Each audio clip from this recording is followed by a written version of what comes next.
These historic achievements would not have been possible if there had not been leaders who, in the best traditions of the late Edward Roybal, had not made the necessary for this empowerment. This is the case of Poli Baca-Barragan. A native of Greeley, Colorado, Poli Baca-Barragan is a pioneer in the growing field of Hispanic women politics. A member of the Colorado State Legislature for 12 years, Mrs. Baca was the first woman elected to chair the Democratic caucus in the Colorado House of Representatives.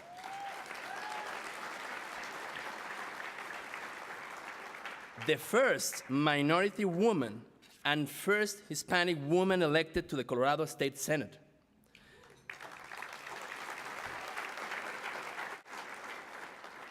And the first woman to be nominated by a major political party for the US Congress.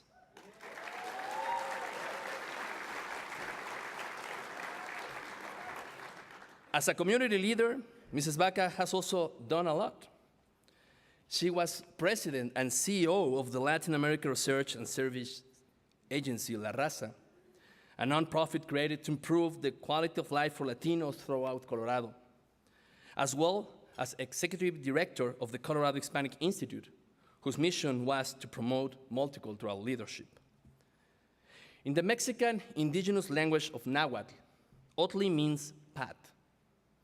And the Ohtli Award is given to leaders like Poli Baca, who create a path for the empowerment of Mexican immigrants and Latinos in general.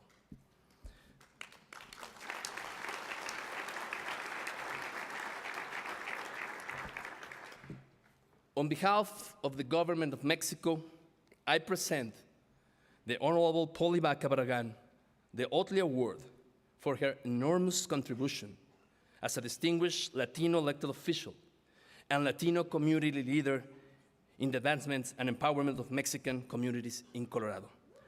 Please join me in recognizing the Honorable Poli Baca-Barragan.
Thank you so much.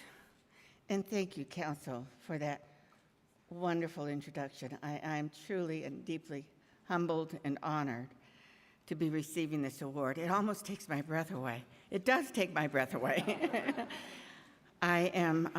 This truly is a time in my life where I really did not expect to get awards anymore. This is not something that, you know, at this stage of my life that I was, you know, back 25 years ago maybe, but I am so deeply humbled and honored. But you know that none of us ever achieves anything without the support of all of you and of the community and my dear friends who are members of the Congress. And I just greeted Lucille Roybal Alarid, and I just remember so fondly, you know, your father and working with him back in the 70s and the 80s, the Congressman, Honorable Eduardo Roybal, who really led. By the way, it was because of Congressman Eduardo Roybal that we were able to beat back a horrible bill, the Simpson-Mazzoli bill. Any of you remember that, 1984? It was Congressman Roybal that took the leadership that helped us beat that bill back. It's a horrible immigration bill. And we did get a much better one in 1986. And of course, we want that to happen again. And I know with our delegation, with our wonderful delegation, with John Salazar and Jared Polis and Betsy Markey and Michael Bennett and all of those who could not be here, the other, Ed Perlmutter. I mean, my goodness, we've got such an incredible delegation from Colorado. So I really do want to acknowledge their support as well. But most of all, this evening, in addition to thanking the government of Mexico and your kindness in making this possible, I also want to thank my dear friends at NALEO, Arturo Vargas and Sylvia Garcia, for nominating me for this award. But quite honestly, I must share with you the people most important in my life, and they're the ones that made the sacrifice. You know, I was out there doing all this fun stuff back in the 70s and 80s and 90s, and I will tell you that my children are the ones that really sacrificed, because I could not always be at home. I could not always be at home.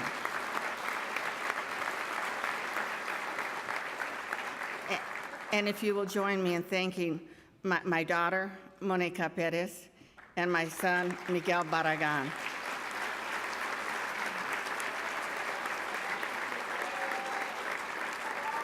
And they are here with their spouses, Eddie Perez and Trish Rael, and my grandchildren. And I do want my grandchildren to stand, because this is special. They're the next generation, Eduardo Perez and Alicia Perez and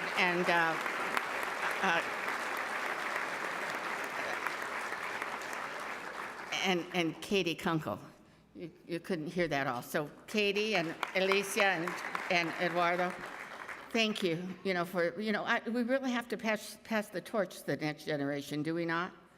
You know, that's what our job is now. And of course, I have my sister Fernie here, my sister Fernie and Bob Hayes, you know, which, you know, your family comes in all sizes and shapes, and ours certainly does. And I'm missing tonight my sister Betty and her husband Alex Rodriguez back in Annandale, Virginia. But any of you, when I go to Washington, D.C., there's where I stay. So, you know, I can always lobby from there.